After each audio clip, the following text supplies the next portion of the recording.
Good morning. Likewise to our on-site and online viewers. Magandang umaga po sa lahat. So before we are going to start, wherever you are seated, please join me in prayer. Most gracious, merciful, and loving God, we come before you with humility and dependence, seeking your guidance and anointing, especially to me, Father God, as I will teach your word from 1 Corinthians 15:22. Lord, you have spoken through your Apostle Paul about the profound truth that in Adam all die, so in Christ all will be made alive. May your Holy Spirit illuminate the hearts of those listening, that all of us may grasp the depth of life and hope we have in Christ's resurrection. Father God, help me communicate your truth with conviction and compassion, pointing listeners to the hope, transformation, and new life found in Jesus Christ. May your name be glorified, and may we all be encouraged and strengthened in our walk with you. Father God, please take full control. Amen. So our teachings from the Sunday school down to the service proper is thematic. If you observe, you will really be listening to repetitive statement and words. Kasi may iisang theme tayo. Kung ano yung na-learn ninyo sa Sunday school, in small gatherings, it is anchored on our thematic teaching. So today, our main topic is about the promise of resurrection is eternal life. So once again, let us open our Bibles to 1 Corinthians 15:22. 1 Corinthians 15:22. A short verse, but the meaning, the interpretation are so huge and wide. This verse highlights the contrast between life in Adam and life in Christ. Whether you'll pronounce it as Adam or Adam, either of the two will do. So today we will explore the significance of this verse and its implications for our lives. 1 Corinthians 15:22. Let us read this all together loud and clear. Reading, go. For as in Adam all die, even so in Christ shall all be made alive.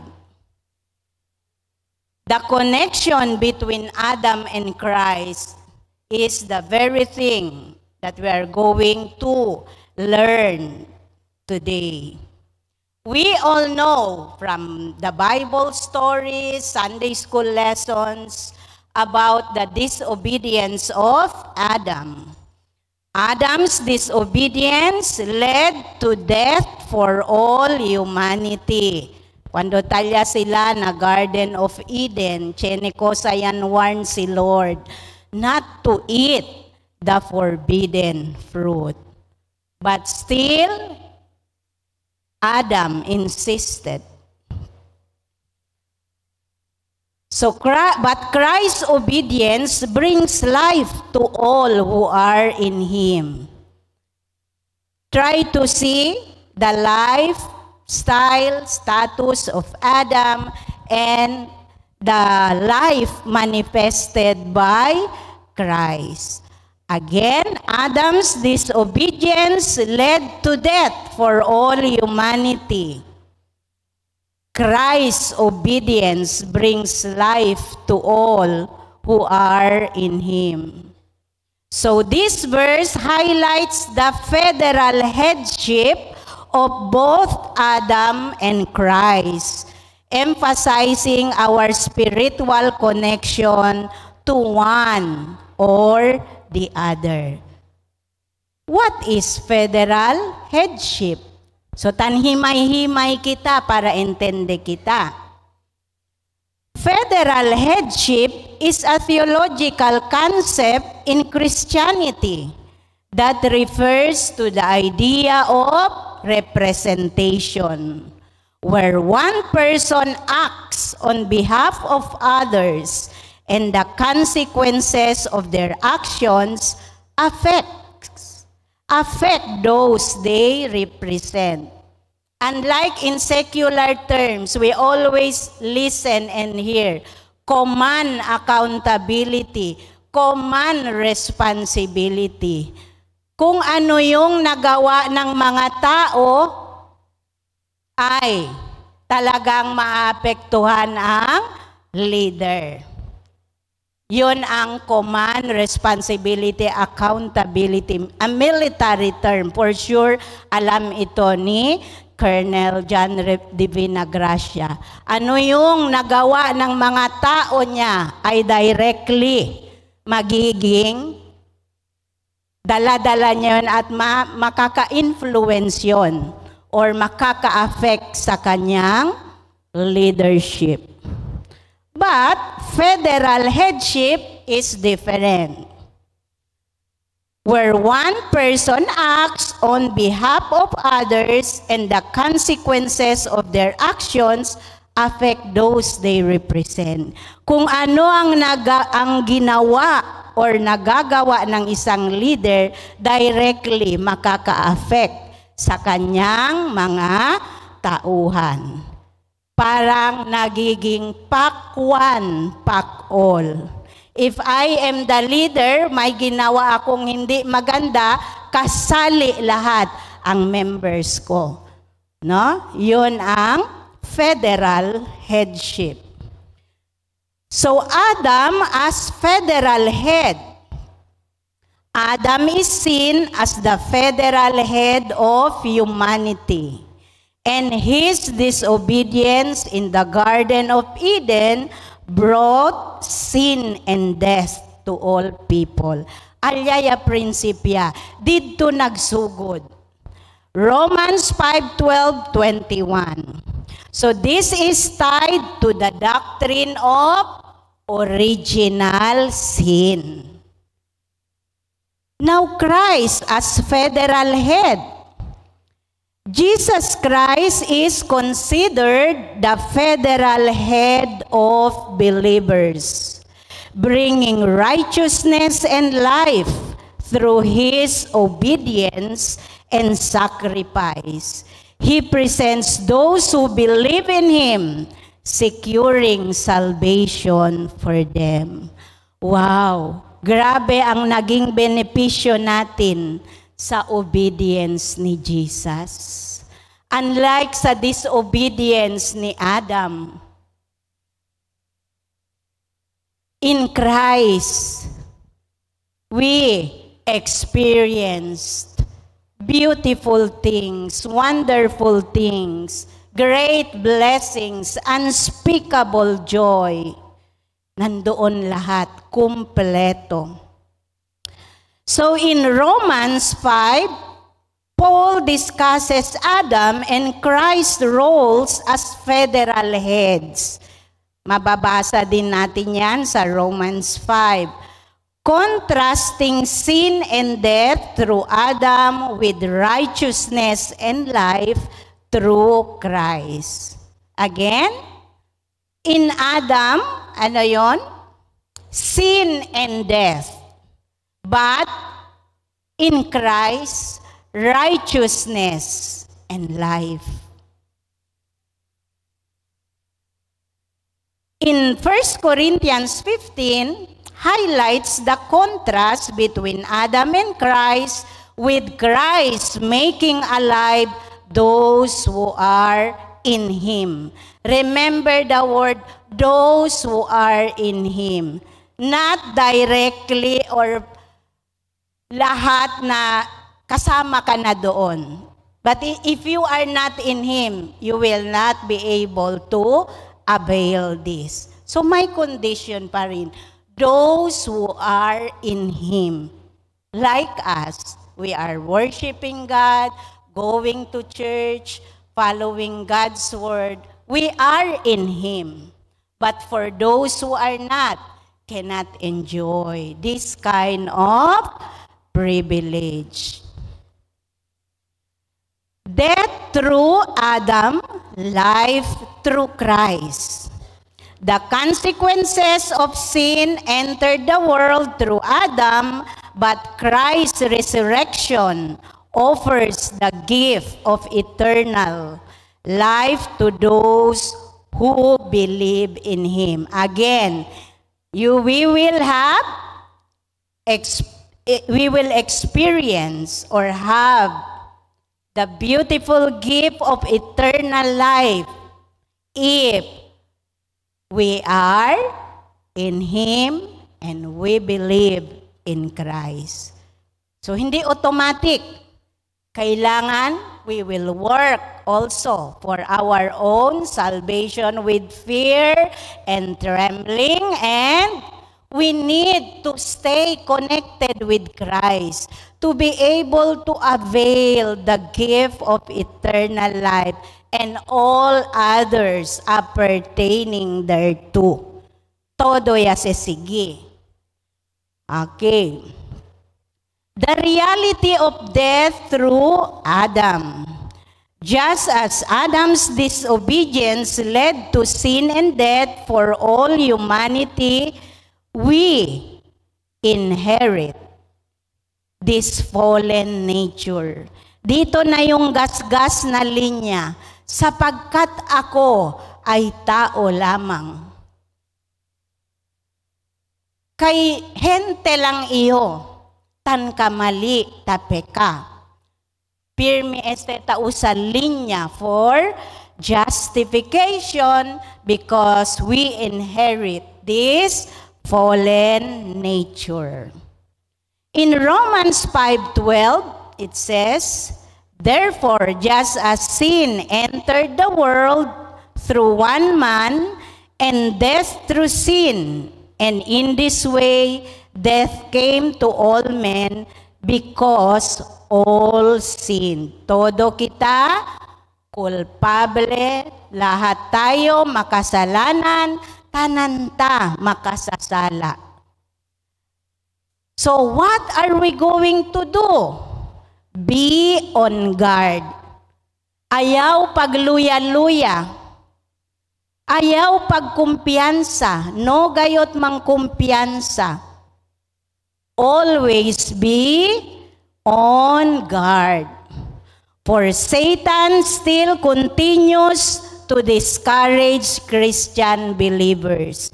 Careful sa mga whispers. Careful sa mga tempting lines or temptation. Usually, Satan will use people. Yung tinitingnan mo, malaki ang respeto mo, may influence sa life mo or close sa'yo. Yan ang bantayan mo. Be on guard. Kasi very tricky si Satan. Satan discourages Christians regarding Christ's resurrection benefits. Sometimes, Satan will whisper to you through a friend, through someone, or through a situation. Ay, dili na tinuod ang resurrection. Hindi se deberasan el resurrection. Guni-guni lang se. Taase ka naton, libog si Satan. Okay. Satan described in Scripture as an adversary and deceiver. Adversary and deceiver. It is found in 1 Peter 5:8, Revelation 12:9. May seek to undermine Christians' grasp and experience of Christ's resurrection benefits through various means. How? Know the possible tactics of discouragement. So as Christians, now we are very elated, we are very happy, engrossed in serving the Lord.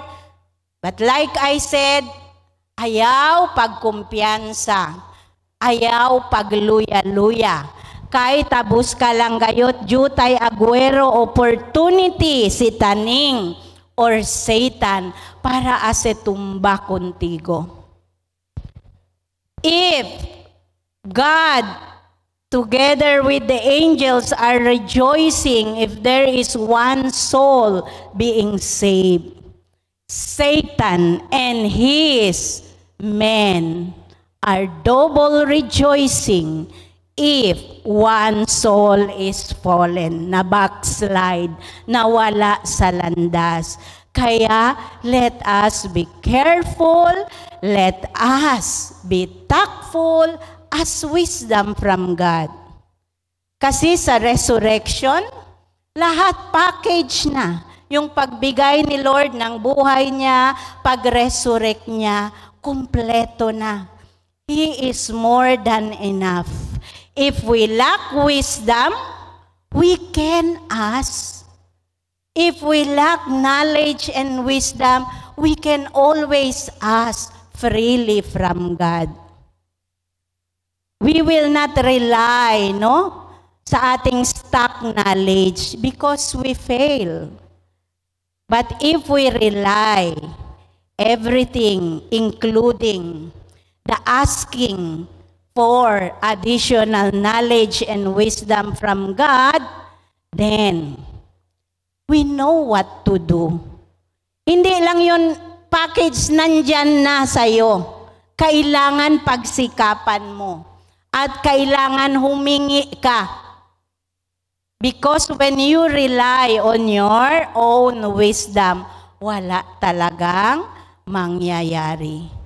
Just like in our situation today, worldwide, wherein Meta AI is really very much alive in the lives of people. Don't you know, it is biblical that in the last days, knowledge will increase in the world. Kaya we need also, as days, months, years go by, we need to ask for more knowledge and wisdom. AI, when used positively or productively, malaki ang tulong sa mga estudyante, sa atin, sa researches, correction for grammar, rephrasing, creating images for the other professions. Kaya yung iba na babankrupt na ngayon, yung mga ibang profession ay nagda-down na ngayon kasi kayang-kaya na ni AI gawin yung kanilang mga tungkulin. Kaya choose a course kung saan ka dapat nabibilang na maging mahalin, vendible, saleable, on trend. May mga professions ngayon, including rephrasing sa mga legal matters, kaya nang ibigay ni AI. Kaya yung mga professionals ngayon ay nawawalan na ng simple work. Like before, pag magaling ka, sa English, matalino ka, may magpagawa sa'yo, may fee ka, especially if you are an educational doctor, a lawyer. Konting tanong mo lang ay may bayad. Ngayon, nakalibre na because some of it can be provided by artificial intelligence, AI. Nandoon na. And what is worse, not good, no? For those who are not using AI to help them are the content creators. I injected this because I can always see Christians sharing fake creation or fake news. Kaya ask for knowledge and wisdom from God. A content creator will do everything and anything para kumita. Marami talaga sa reels na fake. Marami talaga posted on Facebook na fake. So ask wisdom from God. May mga fact-finding checker. Totoo ba ito? Pag na-share mo yun, kumbinsido ka dahil grabe ang video na parang tunay at real, nakadagdag ka pa sa sharing of false news. I-share mo lahat sa messenger. And then, fake pala yun. So, ask wisdom from God. Instead of helping, nakakadagdag pa tayo sa pagdami ng false or fake news. Kaya content creators earn money, lalo na pag mag-viral, lalo na pag maraming likes, lalo na pag maraming share. They are earning. Okay, sana kung positive yun. For awareness, to help. But if it is to cause or to destroy someone, to destroy a company, to divert and destroy the teachings of God, then do not share so that you will not be accountable. Importante gat tainsinya kita kay mucho gat aura daghan kaayo karon gamay butang lang gigamit pa ang mga verses etc. kabar ang mga situations and mga gipakita dili naka-align. And meron pa ngayon mga content creators o page gamit ang pangalan ng Panginoon, God. Pero later on, pag friends mo na sila, maghihingi na sila ng mga donations at ihahack na nila ang account mo using the name of Christ. Imagine if we are not careful to ask for wisdom, knowledge from God, we cannot discern kung tama ba ito o hindi. And if wala ka pa yung discernment, care to search, mayroon tayong mga fact checker kung totoo ba yan. Kaya yung iba natatakot, may earthquake daw dito, may baha doon, grabe ang tsunami. Pero fake pala. Fake. They give and cause yung mga fears inside you. So, use wisely and productively yung advancement of technology and be cautious sa mga hindi tama o hindi totoo. So, possible tactics ni Satan is doubt and unbelief. Ayaw ka papaniwalain, binibigyan ka ng doubt na hindi yan totoo. Significance of Christ's resurrection, distractions and busyness. Sometimes, sabi ni Satan, kuan talaga ito, kapit talaga ito kay Lord, tingnan ko saan ko ito pwede makascore dito para maguluhan ito. So be careful of distractions and busyness. Kinukuha ng mga oras natin, sobrang-sobra na busy. Even in DepEd today, from Monday to Friday, grabe. department of everything na ang DepEd. Dati, teaching lang. Magtuturo si teacher. Ngayon, nagiging department of everything na siya. Magdi-deworm na si teacher, mag-ikuan na dyan, maraming pinapagawa, lahat-lahat. From Monday to Friday. Kaya kinukuha ng mga oras sobra busy, including Saturdays. Kaya last Saturday, because yung Friday, nagkaroon kami ng Boy Scouting activity sa Pasunangka, I was not able to sleep the whole night. And I said, pag sleeping talaga ang problema, apektado ako dyan. Okay lang yung hindi kome, man fasting, aguante yo. No lang yo palta sueño, lobat gatyo queda. So, I prayed to God, Lord, Saturday akelya bolbea kami from training.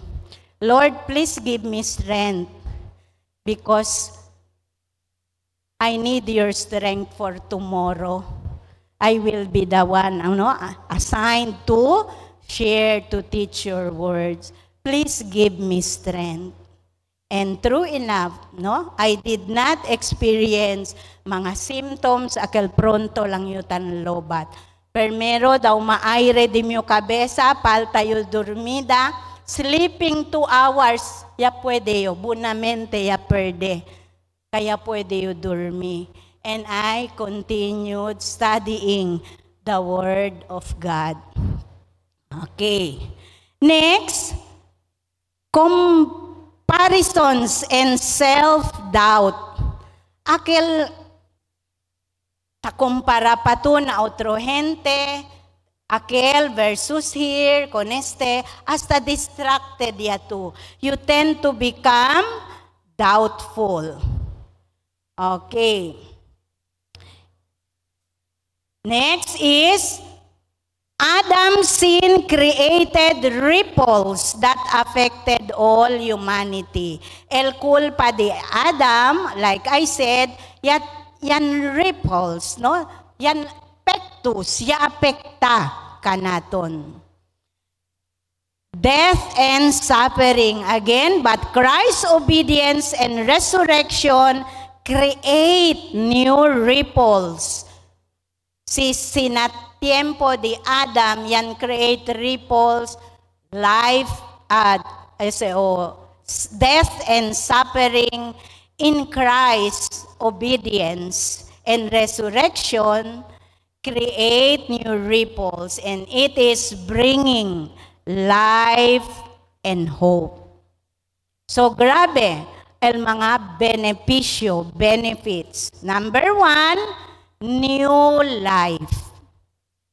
If anyone is in Christ, he is a new creation. All things are passed away. Behold, all things are becoming new.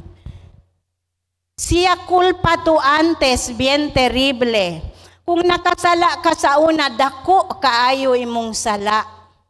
Gabalik-balik pa ba na sa imo karon?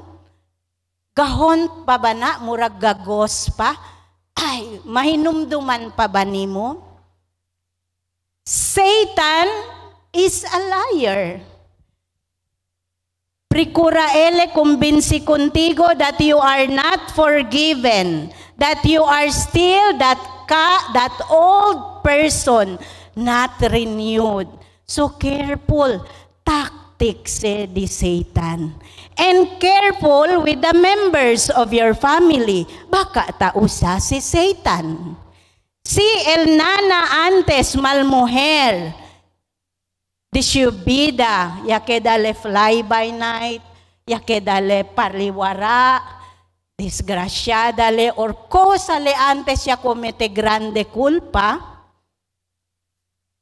talyale kung Kristo ben faithful, and Satan, si hindi le pwede man target mismo kung aquel converted believer, usale miyembro de pamilya. Para komete lang jutay kulpa, mismo el familia, el distractor.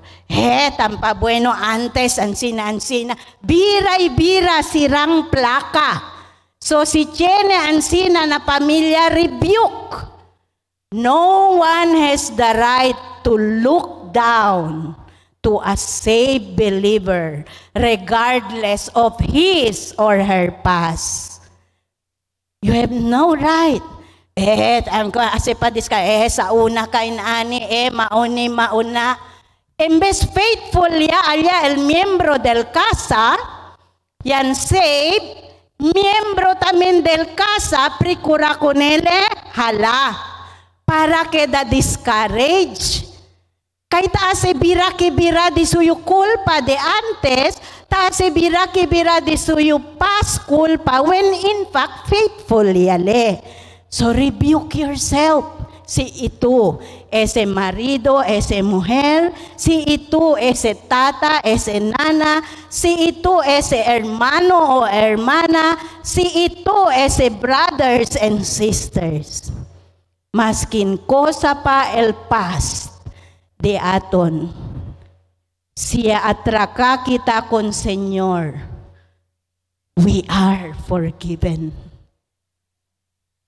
Si Satan lang kuntigo taase whisper alya, huy, malhente lang siyempre to.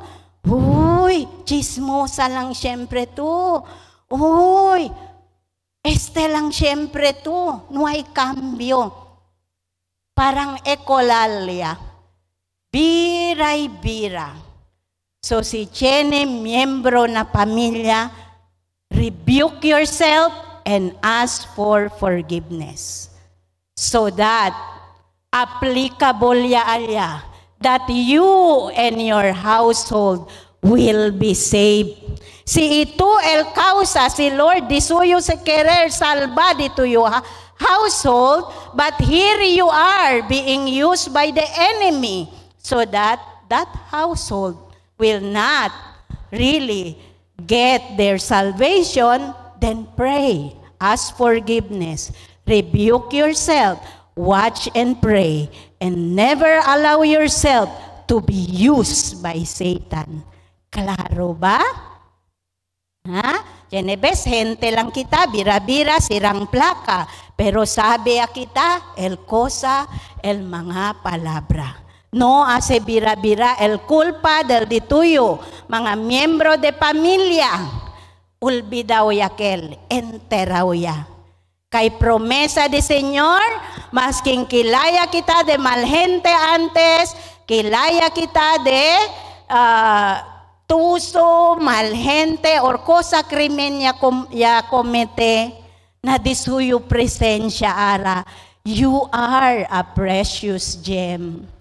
You are valuable in the sight of God.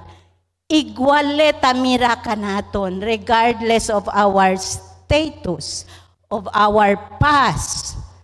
Iguale tamira kanaton, children of God. Amen? So be confident. Be prayerful, but watch and pray, so that you will enter not into temptation, because the spirit is willing, but the flesh is weak. Okay. There is restoration. Christ brings restoration and life where Adam brought death. Ya muria tu na culpa, ya tenía tu vida nuevo. Numaya kita bira ole na di aton vida de antes. Kay aura como anak to del Diyos, anak ta sa Ginoo, manadaya kita benepisyo talye kung Kristo. Do not exchange it with a sin na Kuan lang man kel, undrato lang kel. Señor, perdona conmigo. Ya ase kita janitor kun Lord, no? Akal perdona tamin ke perdona si Lord. Limpia ki limpia de aton kulpa. But you are the same person. No, higat syempre, kambya. Okay. There is transformation. Being in Christ involves transformation from death to life. You cannot shout to the whole world that you are born again. I am born again. I am a Christian. Pero hindi manggalita pwede mira na dito yung bida. No transformation happened. Debe, chene. Si antes pelyadora ta palingkera kita, palaaway ta, kung sa una, kusog kaayo ta, mamalikas, ta ablamalo, el mga lechugas, leche plan, hindi kita pwede abla kay malo kina microphone, tasale lang si Rabiao. Pero ara, inhale, exhale, si bien Rabiao yagayot. Rebuke, pray. Hindi to kere abri dito yung boka, kay Rabiao pa to. Kay si abri ese salial mga lechugas alya. Mga kosa-kosa term na pwede destrosa na gente. Lord, thank you for the patience. Iyo si Rabiao ya, kay syempre, mucho tamin pasaway na school.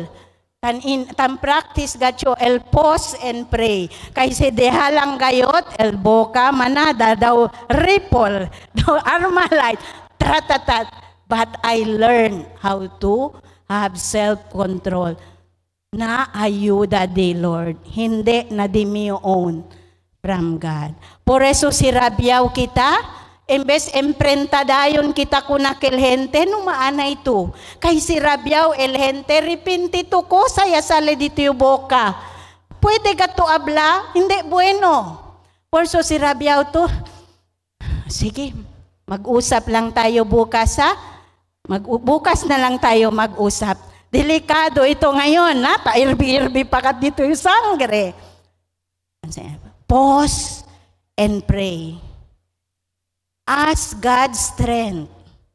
Kasi if not, viral dituyo de antes cosa tu. Tasabi gani kat el costumbre del gente, si ito driver or player na games, na contest, maskin basketball. Si cosa to antes ta ultra hatu, na basketball tampikon to, tasale. El driver, pruba to kunese mantes na traffic, or chene kunese man balabag, salegat sel mal palabra. Alita habla, por eso antes, chene gayot kami uno speaker ya habla na mga muher, girl talk. If you want to choose a husband who is not a nagger, test his driving skills. Kay maskin tampa daw gat ese ben bueno, sweet, I will give you the moon, the stars, and everything. Si maneha daw ese, mucho kontralyo na kamino, sale daw gat el costumbre. Hindi gat yung kel ulbida el speaker, no? If you want to have a good material husband in the future, who is soft-spoken, not nagger, very gentle, test his driving skills. Por eso si Tamira yung ara mga driver, akal maskin apikia ele debe pasa tan posle, gentleman, no? Gentlewoman, tamandale pasa. Kay si parang kada, todo parang kada, disgrasya el labas. So, ¿quién lang man el witness allá na car? El camera si Cheneto. Kaya sale allá cosa-cosa.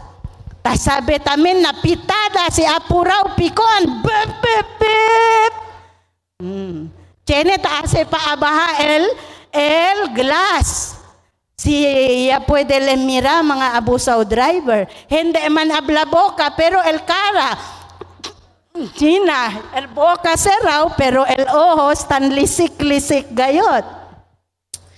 So, I cannot forget that professor of mine na mga mujer le habla. Kay el disuyo daw marido, bien pasencioso. Ya habla daw tamingat se konele, el disuyo nana. Na aquel mga great pretender, tasalegat si kasawya. Pasweet, gentle, pero si Taliana Camino, tasalea. No? Okay. It sounds funny, pero de verasan hindi ba? Okay. And then there is resilience. Si tali kita kun Kristo, no? Resilience against discouragement and applying resurrection hope. Hindi le basta-basta tanlaya, tatumba, tan discourage. Bien mucho yagat alihente tan ayudahan para destrosa konele. Resilient le siyempre pagka-Christian. Hindi le basta-basta tan discourage. Porque focus ele kun Jesus. Do not look unto your left, your right, down or forward. Look up. Si Jesus lang el perfect. The author and the finisher of our faith. The perfect example. Christian leaders, tanful, even pastors, children of pastors, evangelists, teachers, tanful. Nasimira kita kanila na left, na right, adelante, na back, dilikaw tumba kita. Pero sumira kita arriba kun Kristo, alya kita tasaka el puwersa. Amen? Okay. Next, overcoming fear. Christ's resurrection addresses fears of death and failure. Aki kita ara, ta pwede abla, kay hindi na kita tiene miedo muri. Si antes, rabyaw kita, bibo pa kita, ta sa kayakahon el de aton mga anak o miyembro de pamilya, taabla kita, gusto na di ay ka mamatay ko, kaya gali tumuriyo, kompleto yaman di miyo kahon, hasta sementeryo, tan sentimiento. Kay tiene miedo pa, muri. Naara tormento muri, no ay mga plan, involve contigo, entera lang yan na orilya. Bueno, lang si Jenny, mga anak, taas niya kompleta el plan, hasta el mga sick health benefits, kay mahirap magkasakit, mahirap mamatay pag walang pera. But we Christians, when we speak, discuss about death, hindi na kita tabla, na Brad, si manyana murito ko sa tuase, buyag sister, buyag brother. Hindi pagatsukere muri, tan buyag gayot. Nabla sila si tan tuk-tuk daw chene taabri. Ara, very casual. Alegre kita. Kasi chene to feelings adentro and security. Kay it is biblical. For to me, to live is Christ, but to die is gain. Por eso necesita chen kita Kristo na vida. Siguraw ta na de aton salvation. Embunamente y derecho el de aton vida para anytime sa kakanaton si Lord. Hindi na kita abla, Lord, numaanay Lord, bargain anay Lord, may mucho pagkatsure kesa Lord, Lord, jutay pagat dimyo mga anak Lord. It is appointed unto a man once to die, and after death, the judgment. Prikura lang gayot kita.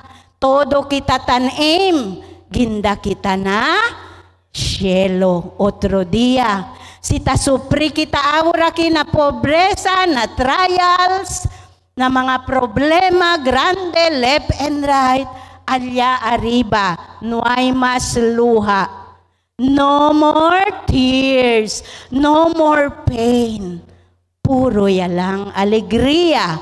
Y el dito yu casa alya hindi igual aquí, bien buluk, en los demás casa quería tumba alya. Igual. No hay habla, si Sister Mirna, este lang di su casa klase na cielo. Si Brad Manuel, aquel kay bien special kel, di suyo el mansion. No! Igual kita.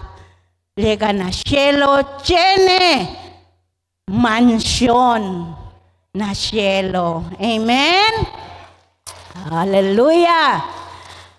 The scope of Christ's gift, the praise all will be made alive, refers to those who are in Christ. No mas se olvida, all will be made alive, refers to those who are in Christ. Sinuway kita kun Kristo, hindi to se puede benepisya. Tiene man mga benepisyo na mundo temporary, just like false wealth, hindi le decent wealth, ya quedari con no to imbedya. Porque iyo Lord, pirmi man yu tanda na iglesia, hindi yu tan absent. No hay mangga siyempre cambia di mi estado, no hay man yu Lord, maskin tricycle ya lang, o kotse, o motor, o bike. Porque di mi Lord casa keriagat kay, pero de amon vecinos, entra y sale lang al mga behikulo, daw mga tiene 15 bilok, bien el mansion bien rico, ta imbidya gatyo kanila Lord, hindi gani sila Lord taan na iglesia, no more comparison, no? Kay no imbidya na riqueza temporariamente, o na riqueza no hay tene aquel yan gain sila na hindi na buen manera. Okay. Today, si Satan or your loved one, biray-bira pa na dito yung kulpa, na dito yung kosa dito yung past. Please know that you are forgiven. Please know that you will have all these benefits being a child of God. Sera el orejas. Con ese mga criticism. Just like the turtle, no? El historia del turtle, 4 sila. ¿Quién puede subir na tower una? Amuga na. El 4 turtle ta subía. El 3 bien lejos ya. 1 turtle, mabagal tortuga. Hindi le tanto dayon pwede subir. 3 paunahan, ya kay 1-1. No hay liega na torre. ¿Por qué? Paunahan sila, distracted sila na alrededor. Left and right, nagritada del gente, you cannot make it, you cannot make it. Kailang kamo todo, siyempre, na whispers di Satan. The first turtle run, sir kaya medya yayakay. Segundo turtle, tapos kaway, otro, distracted le nagritada abajo, yakay. El third turtle, prikurale, sir kaya gatle alya, tiene mangat ya grita di suyo nombre, yabira le cara yakay. Pero el ika-4th turtle, hinay lang gat ele ta subi na tore. Hindi gat le tampa apekto ko sa tawi abajo. Hasta ya llegale na tore. Ele el winner. Later on, porque ya ganak el tortuga. Aquel gali tortuga bungol. Bungol ele. No hay le puede uwi el cosa ta habla. El mga gente kay hindi le se puede hacer. Bungole. So we as Christians, ese mga nuisance criticisms and others, play deaf, seral orejas, numauwi ka nila. Otherwise, you will not make it. Sayang, dito yung mga sakripisyo. Si porkasa lang na discouragement, criticisms del uno, de dito yung mga sisters or family members, hindi na tuanda na church. Play deaf, just like the turtle. Okay? So, conclusion. Conclusion niya kita. As believers, we have been made alive in Christ. Let's live in light of this reality, embracing the hope and purpose that comes with it. So, may we reflect the life-giving power of Christ in our lives, sharing this hope with others. And because He lives, we can face tomorrow. So, requesting our song assist, let us sing the first paragraph and chorus of the song, Because He lives. Let us all please stand. Canta kita suena con este canción, bien bonito. Enante ya canta se uno de mga presenters aquí. Uito, apensa tu, ese o common song or tauya tu. But if you will see the meaning and feel the meaning, you will be delighted. So, canta suena, familiar este song kanaton.